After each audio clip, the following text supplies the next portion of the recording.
Berita Al-Hijrah 8 Rabiul Awal 25 Oktober. Tajuk utama malam ini, tiada keperluan isytihar darurat. Kanak-kanak maut terjatuh dari tingkat 15.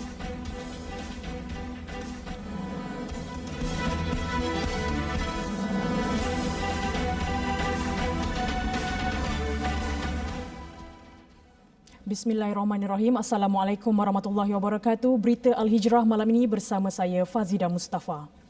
Yang di-Pertuan Agong Al-Sultan Abdullah Riyatuddin Al-Mustafa Billah Shah berpandangan tiada keperluan untuk mengisytiharkan darurat di negara ini atau mana-mana bahagian negara Malaysia. Istana Negara dalam satu kenyataan berkata, baginda amat mempercayai keupayaan kerajaan di bawah pimpinan Perdana Menteri bagi membendung penularan wabak COVID-19. Sultan Abdullah sebelum ini berkenan menghadap Tan Sri Muhyiddin Yassin di Istana Abdul Aziz Kuantan bagi mempersembahkan permohonannya berhubung situasi semasa negara.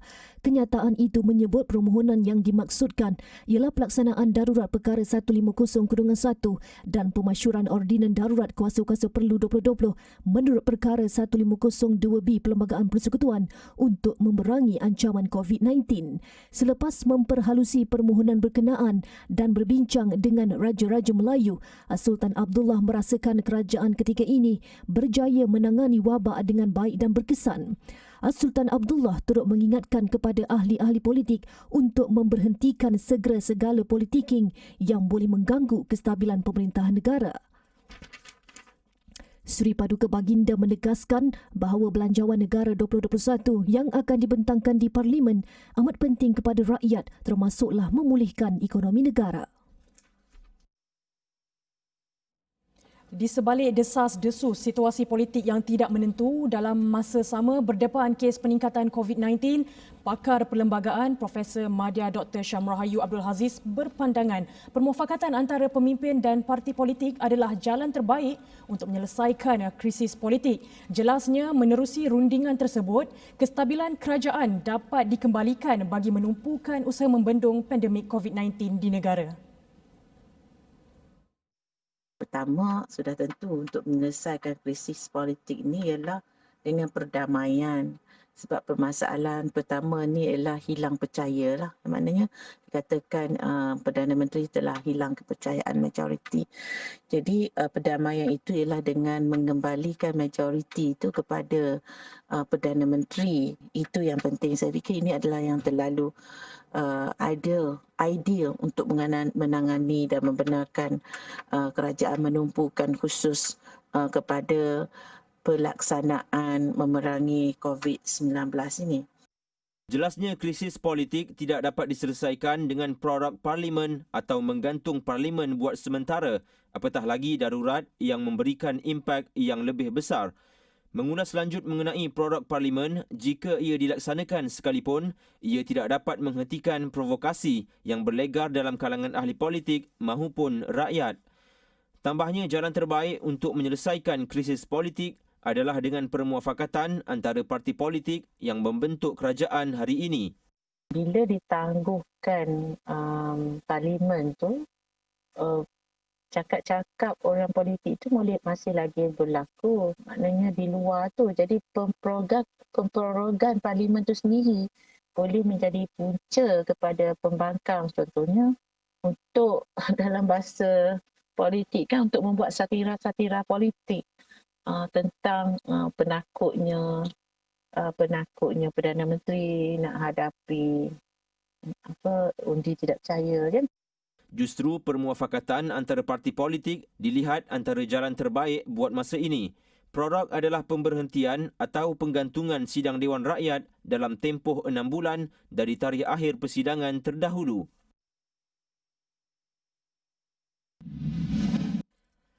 Terdahulu, Istana Negara menjadi tumpuan apabila Raja-Raja Melayu bermesyuarat bagi memperhalusi cadangan Perdana Menteri Tan Sri Muhyiddin Yassin. Mesyuarat khas yang bermula kira-kira 3 petang itu berlangsung lebih 2 jam. Terdahulu Yang di-Pertuan Agong Sultan Abdullah Riayatuddin Al-Mustafa Billah Shah tiba di Istana Negara pada jam 12.30 petang. Sultan Johor Sultan Ibrahim Iskandar antara yang terawal tiba di Istana Negara kira-kira jam 1.30 tengah hari. Menyusul selepas Sultan Johor ialah Sultan Selangor Sultan Sharafuddin Idris Shah yang tiba pada jam 2.15 petang, diikuti Sultan Kedah Al-Aminul Karim Sultan Salihuddin Almarhum Sultan Badli Shah beberapa minit kemudian dan Sultan Terengganu Sultan Mizan Zainal Abidin pada jam 2.22 petang. Ia disusuli Yang di-Pertuan Besar Negeri Sembilan Tuanku Mukris Tuanku Munawir pada jam 2.24 petang, diikuti Raja Perlis Tuanku Said Sirajuddin Said Putra Jamalulail kira-kira 4 minit kemudian dan Sultan Perak Sultan Nazrin Shah pada 2.30 petang. Bagaimanapun tidak dapat dipastikan sama ada mesyuarat khas berkenaan turut disertai Sultan Kelantan Sultan Muhammad Kelima. 2 jam kemudian kelihatan kenderaan yang membawa Sultan Johor keluar dari Istana Negara kira-kira jam 5.15 petang dan disusuli Sultan Terengganu dan Sultan Selangor. Petugas media berkumpul di Istana Negara seawal 12 tengah hari bagi melaporkan perkembangan terkini mesyuarat khas Raja-Raja Melayu bagi memperhalusi cadangan Perdana Menteri Tan Sri Muhyiddin Yassin hasil mesyuarat khas Kabinet Jumaat lepas. Sebelum ini timbul spekulasi bahawa kerajaan mengisyurkan darurat atau prorok parlimen mengambil kira keadaan semasa penularan COVID-19 yang semakin membimbangkan di negara ini. Seorang kanak-kanak lelaki berusia 6 tahun maut selepas dipercayai jatuh daripada tingkat 15 flat Ladang Gemilang 1 kira-kira jam 4 petang tadi. Mangsa Muhammad Aryan Defa Danish Muhammad Azizul dipercayai terjatuh dari tingkap bahagian ruang tamu kediamannya. Ketika kejadian, ibu mangsa tiada di rumah dan dikatakan telah keluar ke kedai berhampiran manakala mangsa sedang tidur.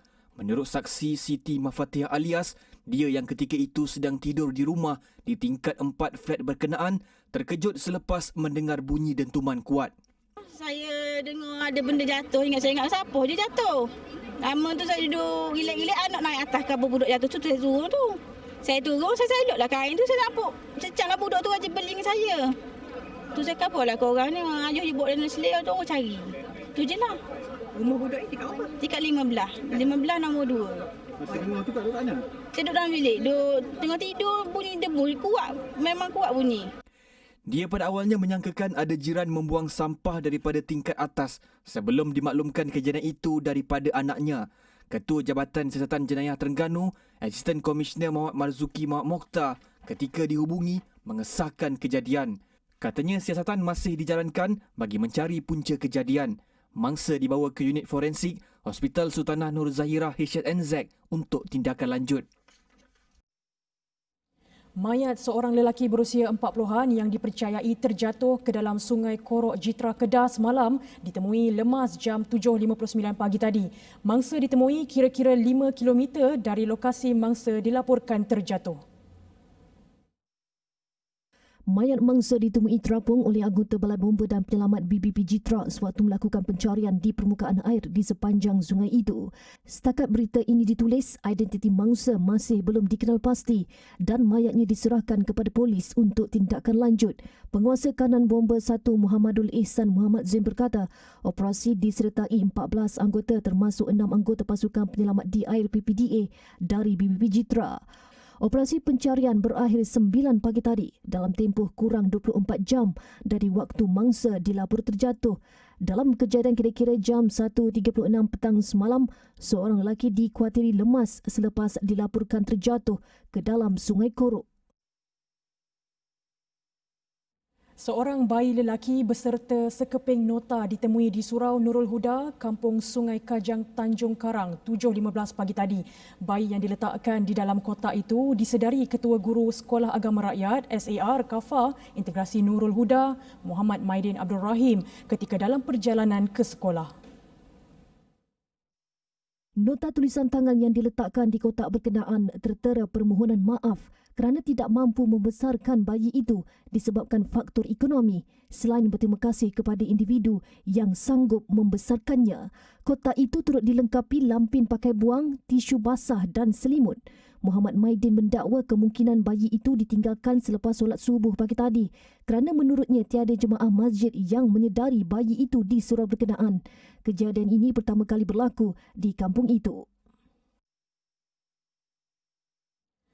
Seorang bapa berdepan hukuman mati mandatori jika didapati bersalah membunuh anak lelakinya berusia 8 bulan di Kampung Sungai 2, Bacok 13 Oktober lalu.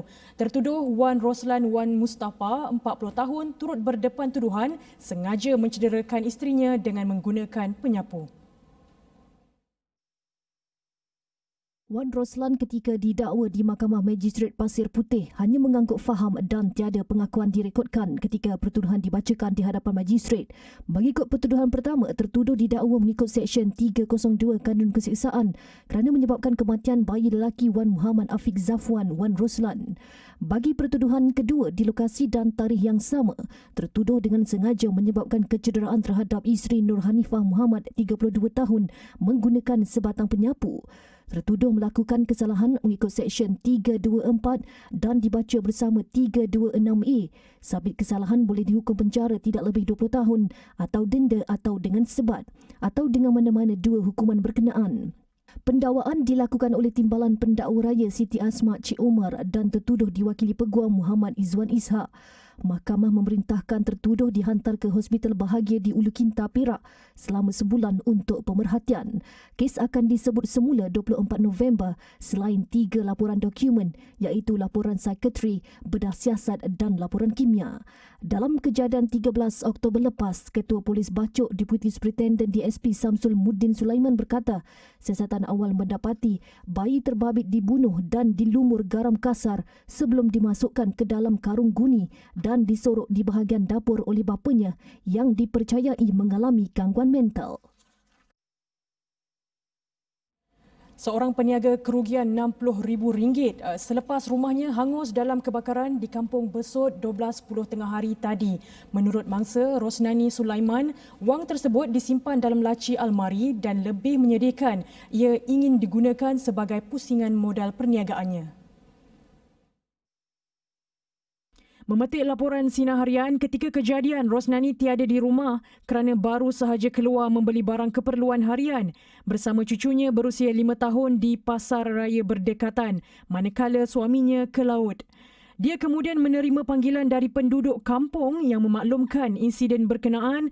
Ketika itu, menantunya berada di rumah bersama bayinya namun sempat menyelamatkan diri. Rosnani berkata selain wang pusingan modal berjumlah RM60,000 hangus, beberapa utas barang kemas yang disimpan dalam laci di biliknya juga tidak dapat diselamatkan dan sebuah kereta milik anak lelakinya juga turut hangus. Cubaan dua beradik untuk melarikan sebuah kereta peronda MPV milik Polis Diraja Malaysia gagal apabila jejak mereka berjaya dikesan.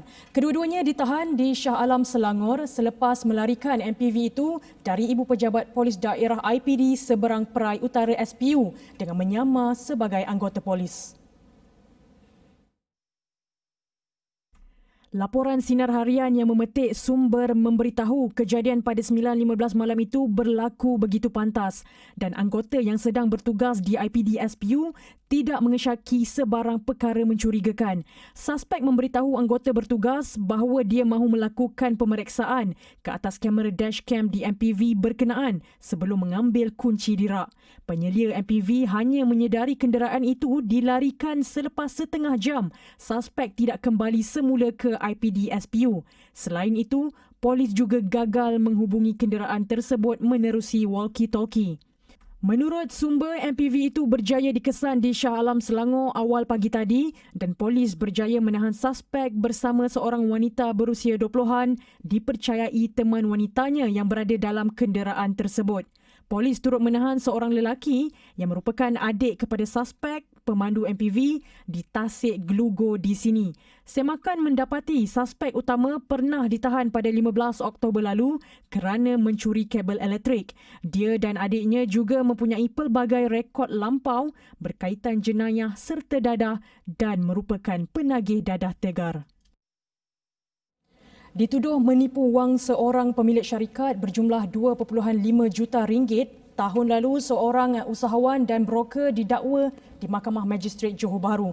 Mengikut pertuduhan, kedua-dua mereka didakwa menipu seorang pemilik syarikat dengan memperdaya bahawa tertuduh boleh mendapatkan projek kerja pembersihan hutan di kawasan Sekakap dekat Mersing.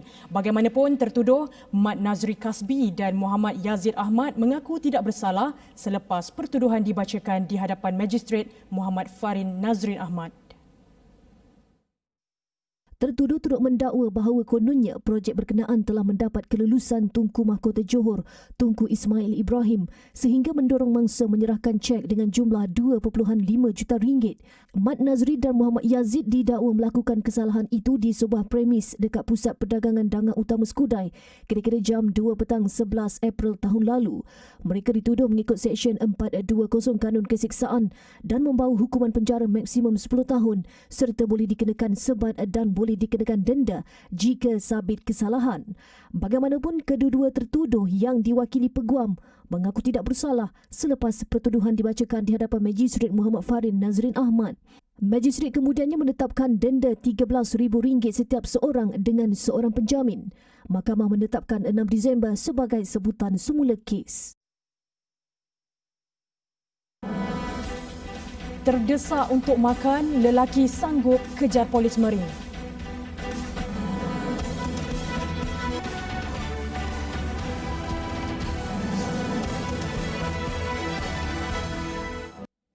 Alhamdulillah, bertemu kembali. Desakan hidup memaksa seorang lelaki mengejar bot penguatkuasa polis Marin dengan sampan uzur. Latja dari Semporna Sabah berbuat demikian kerana 27 buah keluarga dekat Kampung Lahore tidak mendapat sebarang bantuan makanan sejak Perintah Kawalan Pergerakan diperketatkan di kuat kuasa. Mereka sudah kehabisan bekalan makanan. Kami halaman ni kinakan tuan angkan kami yang usaha. Nah, jadi bangan ni kinakan pamuang bikam kerajaan kami magkaut. Kami undang-undang. Anggota polis Marin yang bertugas di perairan PKPD yang mendekati Latja kemudian mendapatkan maklumat lanjut daripada lelaki tersebut tentang jumlah penduduk. Menurut Latja, dia dan penduduk tidak dapat turun ke laut kerana patuh dengan arahan yang dikeluarkan kerajaan agar duduk di rumah. Beberapa jam kemudian, pihak berkuasa dan NGO tampil dengan bungkusan bantuan. Latja dipanggil untuk memberitahu kepada penduduk lain tentang bantuan yang tiba.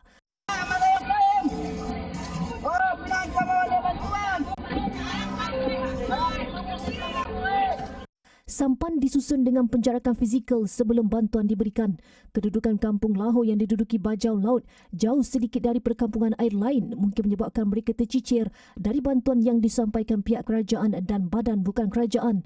Mereka adalah sebahagian penduduk dari kluster Bangau-Bangau. Apa yang dibimbangi, lebih banyak penduduk seperti di Kampung Lahore tidak mendapat bantuan kerana faktor geografi. 4 daerah di Sabah yang dikenakan Perintah Kawalan Pergerakan diperketatkan PKPD sehingga esok turut menjalani Perintah Kawalan Pergerakan Bersyarat PKPB yang akan berkuat kuasa Selasa ini sehingga 9 November. Keputusan itu selari pengumuman kerajaan semalam yang melanjutkan PKPB di seluruh Sabah. 4 daerah itu ialah Tawau, Lahad Datu, Kunak dan Semporna. Menteri Kanan Keselamatan Datuk Seri Ismail Sabri Yaakob berkata, PKPB seluruh Sabah akan meliputi seluruh daerah di Sabah termasuklah daerah PKPD yang sepatutnya berakhir esok 26 Oktober. PKPB dan prosedur operasi standard SOP di 4 daerah ini juga sama seperti PKPB Sabah sebagaimana yang digariskan. Sementara itu, 688 individu ditahan kerana melanggar Perintah Kawalan Pergerakan PKP semalam dengan 37 membabitkan kesalahan rentas negeri atau daerah PKP bersyarat PKPB tanpa kebenaran. Menteri Kanan Keselamatan Datuk Seri Ismail Sabri Yaakob berkata, daripada jumlah itu, seramai 678 individu dikenakan tindakan kompaun, manakala 10 lagi direman. Fasiliti kesihatan bagi membendung penularan COVID-19 di Sabah perlu dipertingkat selari dengan jumlah kes positif yang semakin meningkat setiap hari. Pakar epidemiologi Fakulti Perubatan Universiti Malaya UM, Profesor Madya Dr. Rafzah Ahmad Zaki berkata, keutamaan itu penting memandangkan kemudahan kesihatan dan sumber manusia sedia ada tidak mencukupi untuk menampung pesakit COVID-19 bagi jangka masa panjang.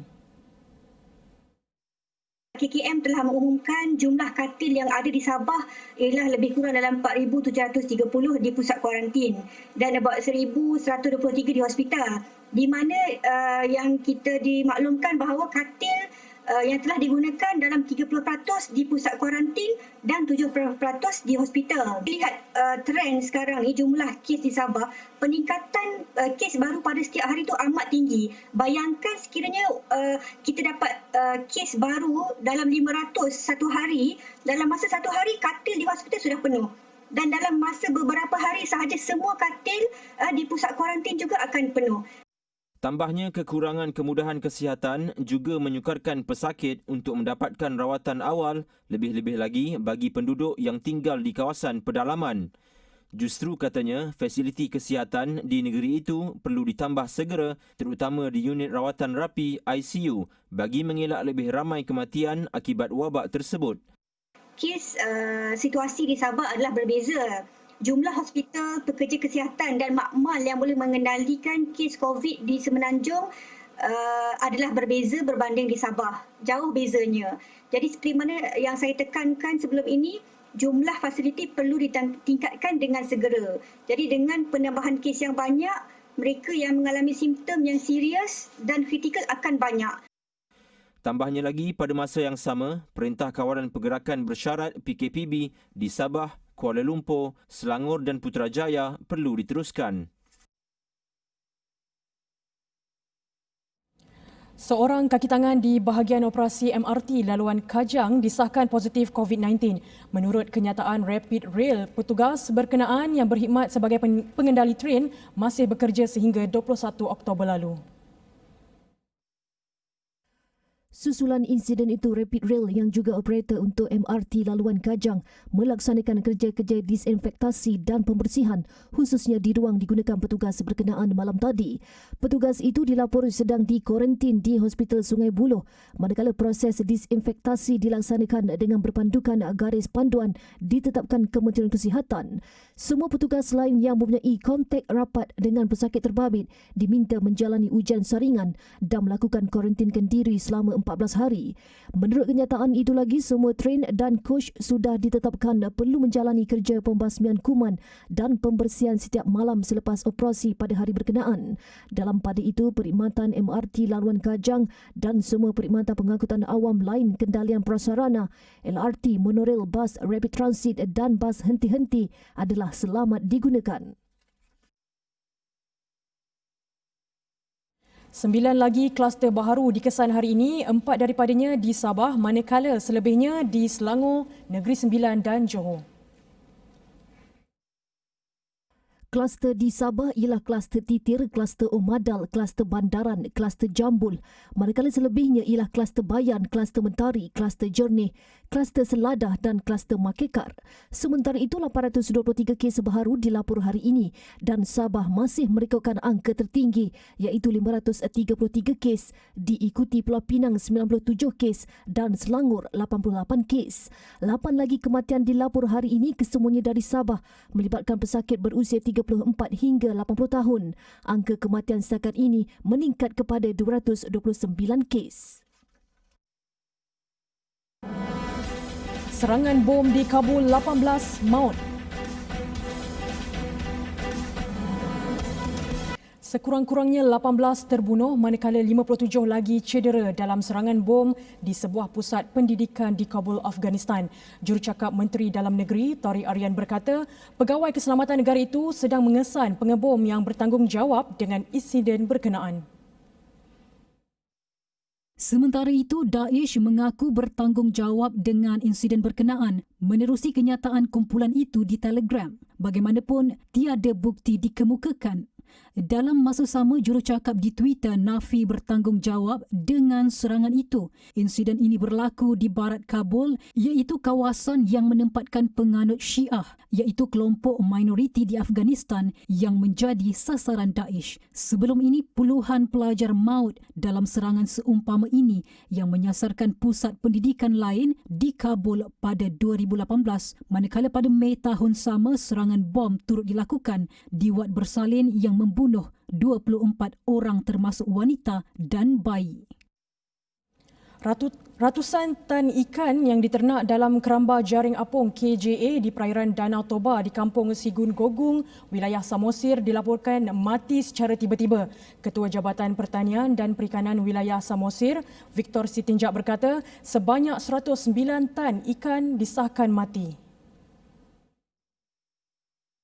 Jelasnya, ikan-ikan tersebut mula mati pada Khamis lalu yang dipercayai disebabkan faktor cuaca iaitu angin kencang. Kata beliau, kedudukan sangkar juga berada dalam air yang cetek sehingga angin kencang berlaku menyebabkan air berpusing ke bawah dan mengakibatkan kotoran dan sisa makanan haiwan timbul. Ikan-ikan di dalam sangkar tidak dapat bernafas kerana kekurangan oksigen. Kejadian sedemikian bukan kali pertama, malah pernah berlaku sebelum ini. Pada 2019, kejadian serupa pernah berlaku di perairan Danau Toba yang terletak di sempadan antara wilayah Dairio dan wilayah Samosir. Hari kedua pilihan raya Parlimen Mesir, pusat-pusat mengundi dibuka, kemungkinan kemenangan besar berpihak kepada Presiden Abdel Fattah al-Sisi. Hampir 63 juta pengundi berdaftar daripada lebih 100 juta penduduk di Mesir. Pengundi layak memilih 568 daripada 596 wakil rakyat di Dewan Rendah. Baki wakil rakyat akan dilantik oleh bekas Jeneral Tentera yang kini menjadi Presiden Mesir, Abdel Fattah. Pilihan raya Mesir akan diadakan secara dua peringkat, iaitu merangkumi 14 wilayah semalam dan hari ini. Fasa kedua akan diadakan pada 7 hingga 8 November ini dan melibatkan sebanyak 13 wilayah termasuk di Kahirah. Parlimen yang bakal dibentuk adalah yang kedua di bawah pemerintahan Abdel Fattah selepas beliau mengambil alih pemerintahan pada 2014 dengan menggunakan kuasa ketenteraan untuk mengusir keluar bekas Presiden Mohamed Morsi. Pilihan raya akhirnya dijadualkan pada November ini dan keputusan akhir akan diumumkan pada bulan Disember nanti. Sekian berita Al-Hijrah. Terima kasih kerana menonton. Assalamualaikum warahmatullahi wabarakatuh. Saya Fazidah Mustafa. Jangan lupa berselawat ke atas Nabi Muhammad sallallahu alaihi wasallam. Allahumma salli ala Sayyidina Muhammad.